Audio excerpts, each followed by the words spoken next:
Il existe différents paramètres qui peuvent influer sur la période du pendule simple. La période d'un pendule est la durée nécessaire pour faire un aller-retour. Nous allons nous intéresser à la masse de l'objet massif et déterminer si ce paramètre influe sur la période.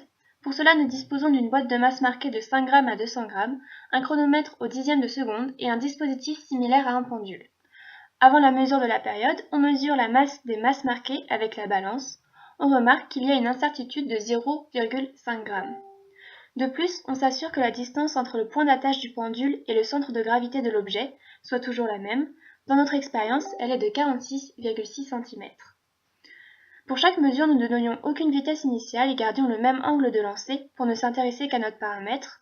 Nous enclenchions le chronomètre lorsque le système arrivait à son point d'équilibre et le stoppions lorsqu'il avait réalisé un aller-retour, c'est-à-dire une période. Pour chaque expérience, nous avons réalisé 3 mesures et fait une moyenne afin d'obtenir une mesure plus précise de la période. Nous avons débuté avec la masse de 10 g.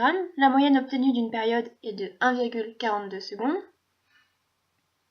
De la même façon, pour la masse de 50 g, on obtient une moyenne de 1,48 secondes.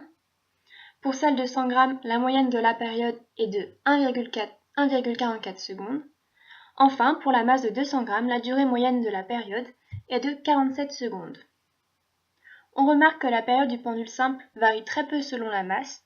Sachant qu'il existe des sources d'erreur malgré nos précautions telles que le temps de réaction de la personne qui enclenche le chronomètre ou les frottements qui ne sont pas pris en compte, on peut en déduire que la masse n'est pas un paramètre qui influe sur la période du pendule. On pouvait se douter de ce résultat puisque dans le document 1, la relation de la période ne met pas en jeu la masse mais l'intensité de pesanteur et la distance entre le point d'attache du pendule et le centre de gravité de l'objet massif.